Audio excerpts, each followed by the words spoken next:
Écho, c'est chaque mardi sur Via Occitanie, 19h40. Ravi de vous retrouver avec un patron d'un groupe, acteur incontournable de la santé et du bien-être pour tous. Bonjour Hervé Jouve. Bonjour. Président Digi31, nouvelle holding ombrelle qui chapeaute le groupe LAF Santé et Digital, c'est la branche numérique Digi31. Alors les Toulousains connaissent bien le nom d'origine de cette aventure avec la première pharmacie Lafayette ici à Toulouse, berceau historique d'un groupe qui s'est largement diversifié. On va le voir avec une philosophie de prix bas, mais aussi de service. Mais d'abord, ce qui nous intéresse, c'est votre parcours, Hervé Jouve. C'est un peu l'ADN de cette émission, faire connaissance avec des chefs d'entreprise d'Occitanie. On va voir quelques dates repères de votre parcours professionnel et puis on viendra un peu plus en détail sur ce parcours. Je précise que vous avez 54 ans.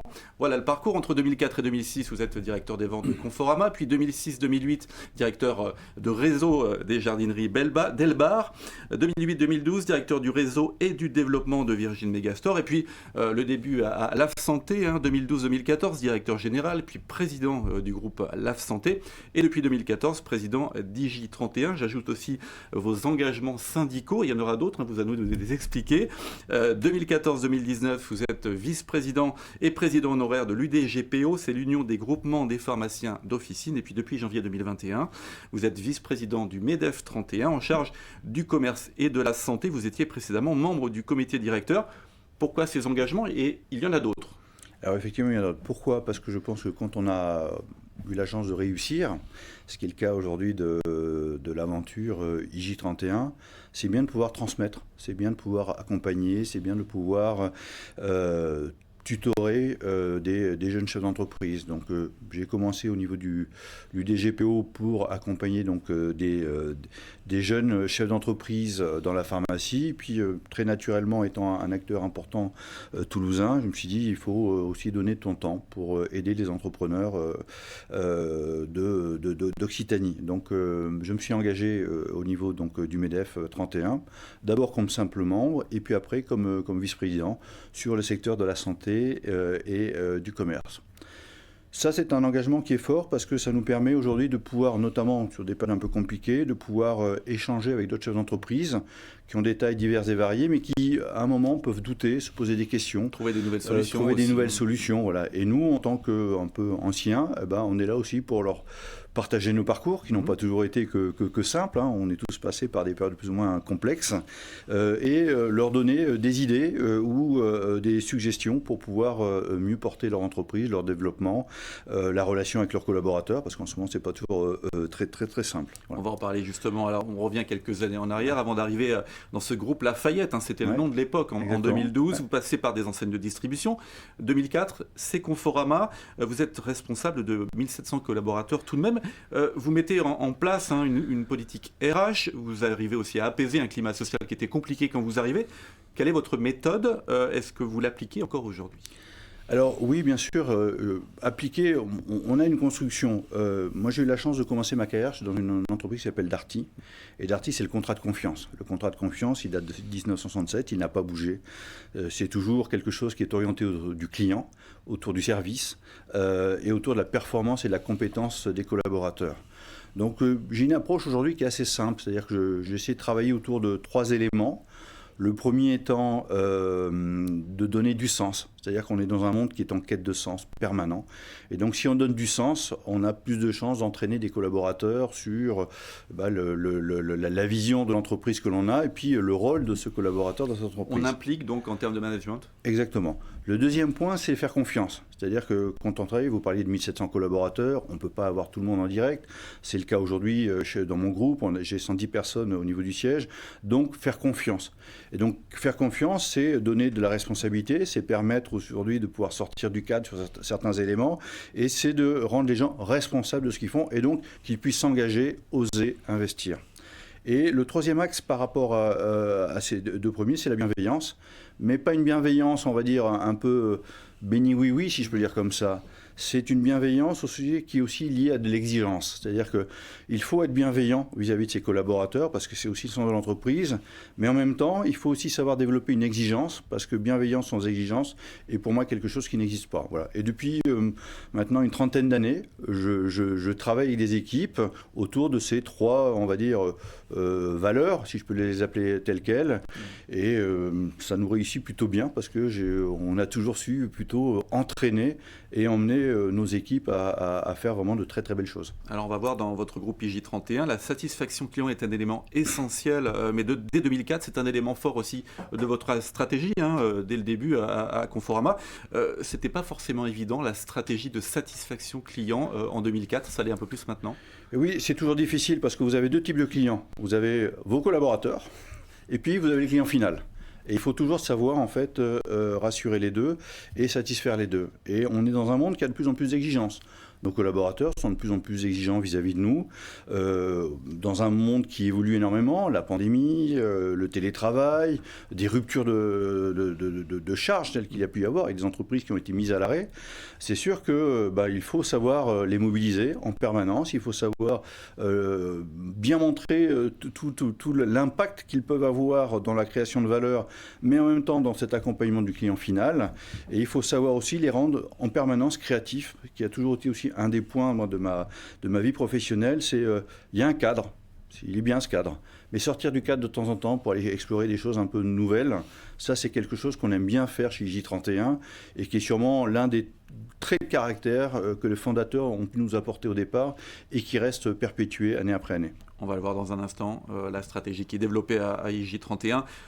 Juste un repère 2008, Virgin Megastore, là encore vous mettez en place une stratégie innovante.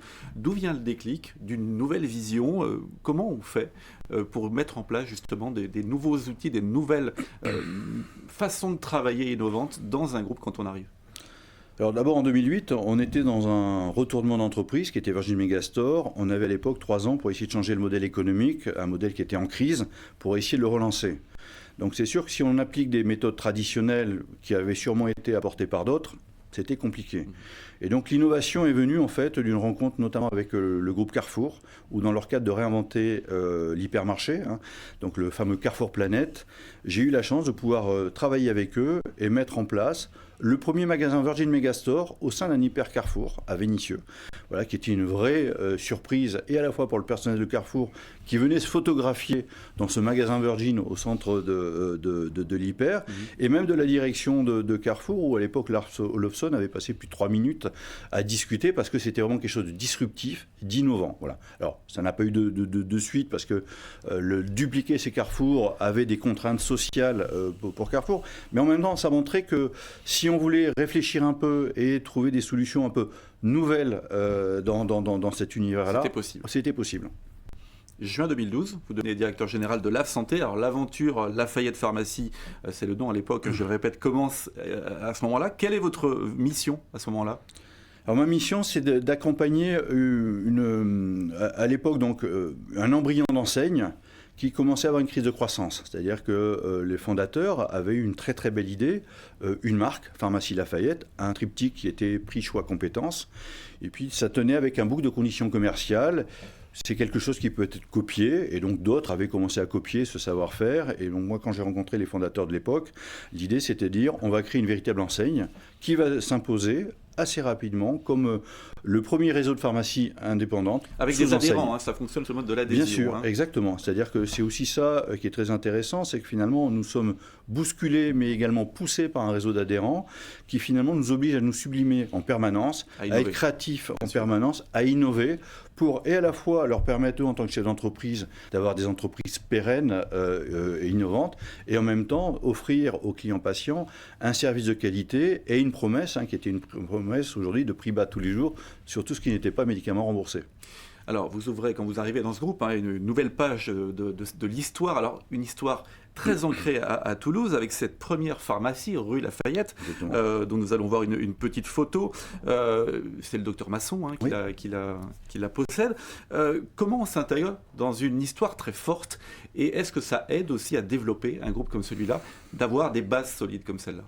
On s'intègre parce qu'on a des fortes convictions, parce qu'on a un certain caractère, et c'est aussi ça, aussi un dirigeant, il doit avoir du caractère, il doit avoir des convictions, et j'ai eu la chance de pouvoir imposer assez rapidement mes convictions et mon caractère aux fondateurs, qui ont su finalement en tirer tout le bienfait, finalement, pour qu'on puisse très rapidement, parce que finalement l'aventure est assez rapide entre 2012 et aujourd'hui, construire toutes les bases d'une success story et la mettre en œuvre au niveau du territoire national. On va la voir, ces success stories, les dates clés du développement du groupe, on va les découvrir sous un tableau. Alors on a vu aussi dans une photo d'une devanture un peu plus moderne après celle de Toulouse. Bien Donc sûr. 95, ouverture d'une pharmacie rue Lafayette, on l'a dit. 2005, lancement de Lafayette Conseil. 2006, Lafayette Optique. 2009, ouverture de la première parapharmacie à Toulouse. Ça va assez vite. Et puis après, donc vous arrivez, 2012, arrivée d'Hervé Jouve et de son équipe, une nouvelle organisation, vous allez nous expliquer.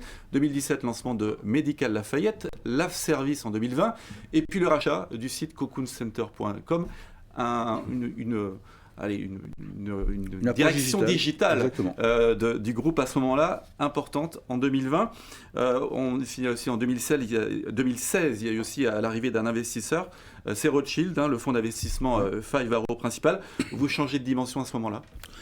Alors, on change de dimension, oui, parce que l'arrivée de Five Arrows nous a permis en fait d'avoir plus d'ambition, plus de moyens, et donc de créer beaucoup plus de valeur ajoutée, et à la fois pour nos adhérents, parce qu'on travaille avant tout pour nos adhérents, et nos clients finaux. Et c'est vrai que grâce à Rothschild, on a pu penser digital, on a pu penser aussi un peu plus rapidement marque propre, on a pu penser un raisonnement, on va dire, en dehors un rayonnement, en dehors de l'Hexagone. Donc oui, Five Arrows nous a aidés en fait à prendre encore plus confiance en nous et puis à penser plus large.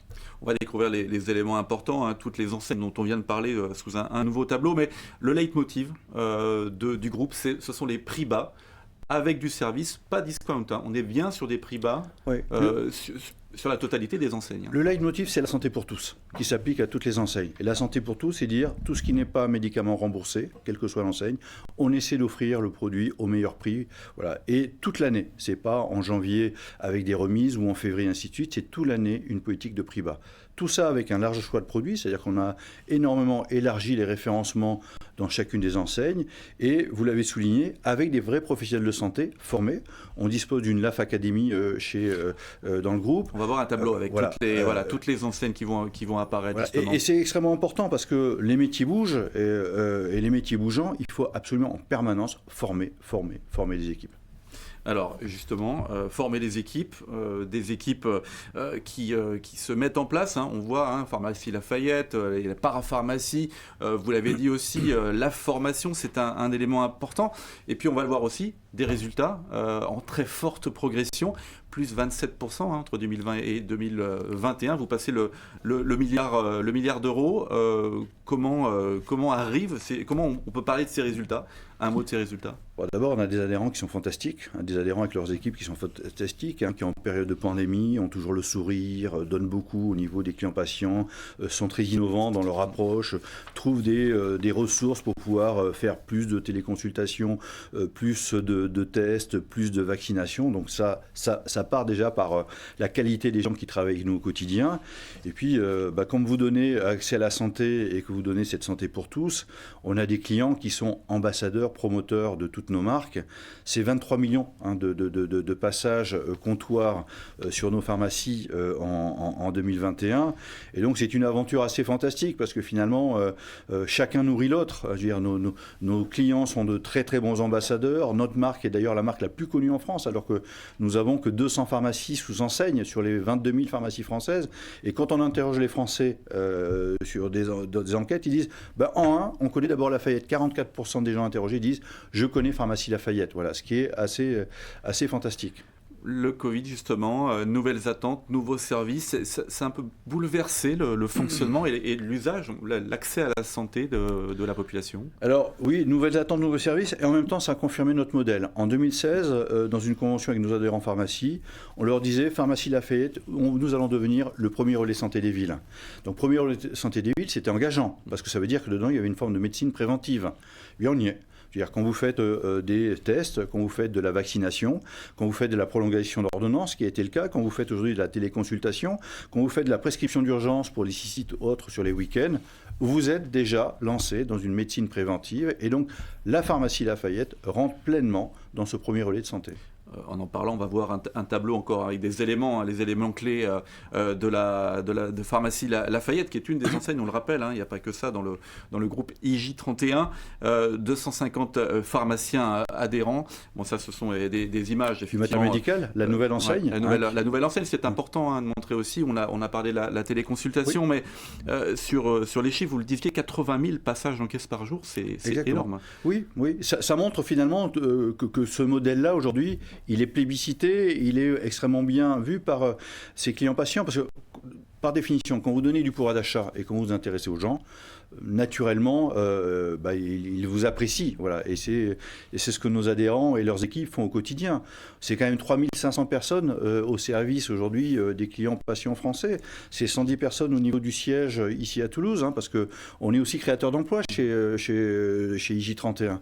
Au travers de toutes nos enseignes, aujourd'hui, nos adhérents recrutent en permanence. D'ailleurs, on souffre énormément d'un manque de personnel, un peu comme partout, mais c'est aussi valable dans la pharmacie. Il nous reste une minute pour parler du développement. Alors c'est très court. La partie digitale développée en 2020, il y aura d'autres évolutions ? Oui, bien sûr.